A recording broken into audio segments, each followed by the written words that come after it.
नमस्कार, मैं जितेंद्र चतुर्वेदी। एक लीक ऑडियो सामने आया है जिसे लेकर एक लंबी रिपोर्ट की गई है। उस रिपोर्ट में सिलसिलेवार तरीके से पूरी बातचीत का ब्यौरा दिया गया है जो उस ऑडियो में दर्ज है। अब ये जो बातचीत है ये क्या संकेत और संदेश दे रही है, इसको समझेंगे। किसके बीच हुई ये जानेंगे, किसने इसे छापा ये भी समझेंगे, उसका पीएम से क्या सरोकार है, भारत का क्या हित लाभ उसमें जुड़ा हुआ है। साथ ही साथ एक मामला जो है वो ईरान से भी ताल्लुक रखता है। उस मसले में जो स्टैंड भारत ने लिया है उसने दरअसल पूरा जो जियो पॉलिटिक्स है उसको एक नए सिरे से परिभाषित कर दिया है। यह भी हम लोग देखेंगे। साथ ही साथ अमेरिका में जो हलचल है इस बात को लेकर कि ट्रंप जो कर रहे हैं वो अब मामला आग से खेलने वाला हो गया है, वो क्या है उसको भी जानेंगे। और एक डेलीगेशन भागा भागा पहुंचा है, कहा भारत, वो इस फिराक में आया है कि साहब ऐसा ना हो कि यूरोपियन यूनियन सब उठा ले जाए। तो वो जो पहलू है उस पर भी हम लोग बात करेंगे। लेकिन पहले उस साजिश पर आते हैं जिसका ताना बाना बुना जा रहा है कई देशों के खिलाफ, और उसमें भारत को भी सजग रहने की जरूरत है। और उसका सबसे बड़ा कारण यह है कि जहां भी रिजीम चेंज की ताकतें खड़ी हुई हैं वहां उन्होंने इंटरनल मैटर को उठाया है। अभी क्या चल रहा है हिंदुस्तान में, मैं आऊंगा वो जो बातचीत है, लेकिन असल में उस बातचीत पर हम लोग चर्चा करें उसके लिए जो हिंदुस्तान में चल रहा है अभी वो भी समझना जरूरी है। क्योंकि साजिश जो है उस साजिश की तहे ही उस बातचीत में है। अभी क्या हो रहा है, अभी यूजीसी का जो नया गाइडलाइन आया है, रूल आया है, उसको लेकर देश में तूफान मचा हुआ है। युवा नाराज हैं, वो सड़कों पर आ गए हैं। इसका फायदा जो है वो विदेशी ताकतें उठा सकती हैं। इस पर सरकार को ख्याल रखना चाहिए। पॉलिटिक्स अपनी जगह है, लेकिन जिस तरह का परिदृश्य दुनिया में इस समय चल रहा है उस लिहाज से नरेंद्र मोदी की सरकार को सजग रहना होगा। और ये कहने से बात तो नहीं बनेगी कि उनके साथ जो है ब्यूरोक्रेसी ने खेल कर दिया। अगर ब्यूरोक्रेसी ने खेल किया तो सरकार क्या कर रही थी, ये वाजिब प्रश्न उठता है। अब सबसे बड़ी बात यह है कि इस घटना का मैंने चर्चा क्यों की। जिस बातचीत की बात हो रही है वो वॉशिंगटन पोस्ट ने छापा है, और उस ऑडियो में क्या कहा जा रहा है, उसमें जो तख्ता पलट हुआ बांग्लादेश में उसकी बात हो रही है। जो तख्ता पलट हुआ नेपाल में उसकी चर्चा चल रही है। यानी उसमें जो बातचीत है उससे यही चीजें निकल कर आ रही हैं। इन दोनों देशों में जो इस पूरे रिजीम चेंज के अगुआ रहे वो कौन रहे, युवा रहे, जेनजी रहे। यानी जिस जेनजी का आह्वान राहुल गांधी नहीं कर पाए उस जेनजी को क्या अपने खिलाफ खुद ही मोदी सरकार खड़ा कर देना चाहती है। यह प्रश्न उठना लाजमी है, क्योंकि जो रिजीम चेंज की ताकतें हैं उनको बस एक कहा जाए कि आप पेनिट्रेट करने का एक बहाना चाहिए। ऐसा नहीं है कि ये पहले कोशिशें नहीं हुई हैं, लेकिन पहले जब भी कोशिशें हुई हैं तो सरकार ने उसे नाकाम किया है। और वो सबसे बड़ी कोशिश जो है वो जो किसान आंदोलन हुआ था वो थी। उसमें कई सारी एलिमेंट आ गए थे। जब सरकार को पता चला तो सरकार ने कहा कि चलो साहब रोल बैक करते हैं। वो कानून अच्छा था लेकिन फिर भी रोल बैक करना पड़ा। ये कानून, यानी कानून नहीं, ये जो नियम है, ये जो यूजीसी की गाइडलाइन है, इसको लेकर तो विरोध हो रहा है, ठीक है। और विरोध इस मसले को लेकर हो रहा है कि इसे पारदर्शी बनाया जाना चाहिए था, इस तरह से एक तरफा नहीं बनाया जाना चाहिए था।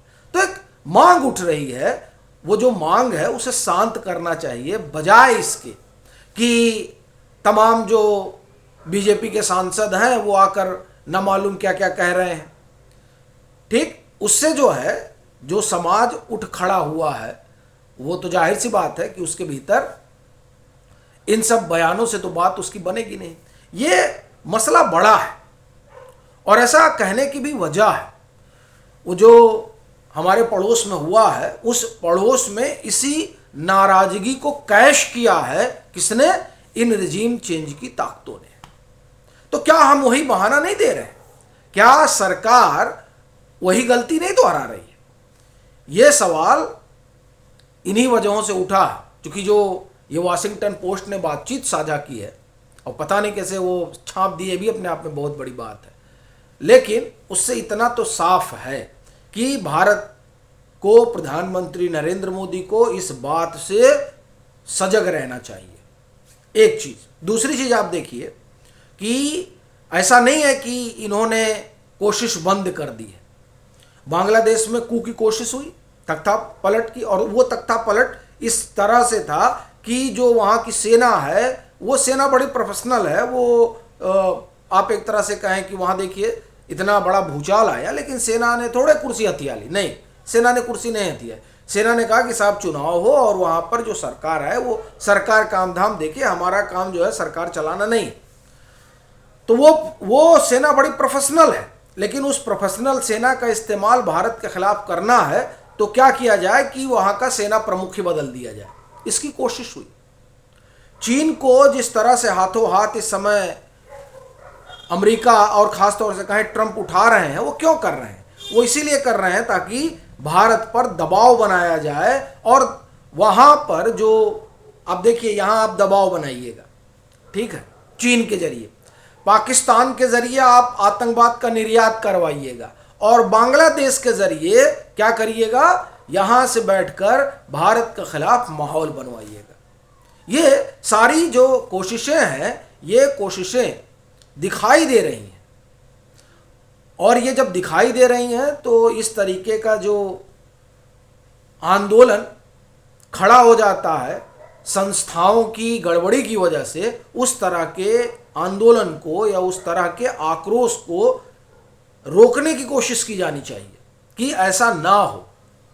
ठीक है, तो वो जो खुलासा है ऑडियो लीक वाला, वो दरअसल बताता है कि किस तरह से तमाम देशों में ये लोग मैन्युफैक्चर्ड करते हैं सत्ता विरोधी लहर को, और उसमें जो एक तरह से कहा जाए कि नाराज तबका होता है उसको ये लोग इनकैश करते हैं।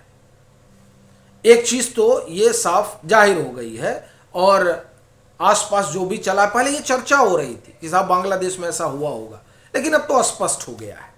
और मुझे लगता है कि ये इसे ध्यान में रखते हुए जो भारत के भीतर इस तरह के आक्रोश वगैरह हैं, उससे निपटने के लिए सरकार को सजग रहना चाहिए। और यूजीसी वाला जो मामला है वो तो देखिए फौरी तौर पर जेन्युइन है, आशंका है, शंका है, उसको दूर किया जाना चाहिए। ऐसा नहीं है कि अब आप आराम से बैठ जाइए। एक बात तो ये हुई। दूसरा आप देखिए कि ये सरजई घोर एक डेलीगेशन लेकर पहुंचे हैं। क्यों लेकर पहुंचे हैं? परेशान है कि जो यूरोपियन यूनियन है वो सब उठा ले जाएगा, यानी उसके साथ फ्री ट्रेड डील होगी, उसको जो है मदर ऑफ ऑल डील कहा जा रहा है, और इतनी बड़ी डील हो जाएगी तो उसके बाद में अमेरिका के लिए क्या बचेगा? अमेरिका सोच रहा है कि हम पीछे ना छूट जाए, तो इसलिए वो भी चाहता है कि नहीं साहब हम भी जो है आए और कुछ कुछ हासिल कर रहे, तो इसलिए वो लोग आए हुए हैं एक डेलीगेशन के साथ। सरजई घोर तो उनके साथ डेलीगेशन आया है कि कुछ हासिल किया जाए। दूसरी जो इसमें बड़ी महत्वपूर्ण चीज है वो ईरान से जुड़ी हुई है, और ईरान में जो आप एक तरह से कहें विरोध प्रदर्शन हुआ, उस बाबत जो कार्रवाई हुई उसको लेकर एक प्रस्ताव लाया गया यूएन में, और अमेरिका ये चाहता था कि उस प्रस्ताव का जो है वो समर्थन करे भारत। प्रस्ताव क्या था? प्रस्ताव ये था कि साहब जो कार्रवाई हुई है वहां पर जो लोग खड़े हुए, उस कार्रवाई का निंदा प्रस्ताव था। तो उस निंदा प्रस्ताव पर भारत सरकार ने कहा कि भैया ये तो हम आपके साथ खड़े होने वाले नहीं हैं। क्यों? क्योंकि सरकार भी जान रही थी, भारत जान रहा है कि वहां जो क्रिएट कराया गया है वो किसने किया है। तो वहां तो वो मैन्युफैक्चर्ड था। अब अगर मैन्युफैक्चर्ड था तो जो सरकार है उस मैन्युफैक्चर जो खड़ा किया गया है उसको दबाने के लिए कुछ तो करेगी। अब अगर कुछ करेगी तो हम उसकी निंदा कैसे कर सकते हैं? हम आज उसकी निंदा करें अमेरिका के साथ खड़े होकर, कल आप भी हमारे यहाँ यही करेंगे। अब जैसे देखिए हमारा इंटरनल मसला है जो हमने आपको यूजीसी वाला बताया, वो हम सॉर्ट आउट करेंगे कि आप आकर उसमें घी डालने का काम करेंगे। और अगर आप ऐसा करेंगे तो फिर उसके लिए सरकार भी जो है वो स्वतंत्र रहती है कार्रवाई करने के लिए। तो इसलिए अगर ईरान ने ऐसा कदम उठाया तो उसका जो है निंदा हम क्यों करेंगे? तो ये जो प्रस्ताव था उसके विरोध में भारत खड़ा हुआ, और ये जो विरोध है इसके जरिए साफ संकेत और संदेश दिया गया कि अमेरिका और ये जो अपने आप को दुनिया का सबसे बड़ा मंच कहते हैं यूएन, इन्हें अपने मामलों को ध्यान रखना चाहिए, दूसरे देश के मामलों में टांग नहीं अड़ानी चाहिए। ये यहां से सीधा संदेश दे दिया है भारत ने। तो ये बड़ी चीज हुई है अगर आप देखें वैश्विक घटनाक्रम के लिहाज से। चूंकि देखिए जो ईरान में आपने किया, जो नेपाल में हो चुका है, जो बांग्लादेश में हो गया है, श्रीलंका तक में यही हुआ, और उससे पहले अगर आप चले जाइए 2011-12 याद करिए, अरब स्प्रिंग में क्या हुआ था? ऐसे इन्होंने फार्मूला इजाद कर लिया है कि अगर किसी के इंटरनल मैटर में कोई तबका किसी बात को लेकर नाराज है तो फिर आप क्या करिए कि अब वहां पर उस चीज को बढ़ाना शुरू करिए। ये इन लोगों की टैक्टिस रही है। तो जिस तरह से भारत ने सीधा खिलाफत किया उस निंदा प्रस्ताव का, उससे यह स्पष्ट कर दिया कि साहब इंटरनल मैटर में एक्सटर्नल लोगों को नहीं घुसना चाहिए। ये बड़ी चीज है। और दूसरी मतलब आप मैं कहूं कि आखिरी बात, जो ये ऑडियो लीक हुआ है, इससे जो बातें निकल कर आ रही हैं उस बातों को ख्याल में रखते हुए भारत में इस तरह की जो भी घटनाएं चल रही हैं, जो भी आप देखिए कि आक्रोश है, उसको तुरंत निपटा लेने की कवायद होनी चाहिए, ना कि उसको बैठ के पाला जाए ताकि जो बाहरी ताकतें हैं वो अपना जो इंटरेस्ट है उसमें लगाए। बाकी आप लोगों की अपनी क्या राय है ज़रूर साझा करिएगा।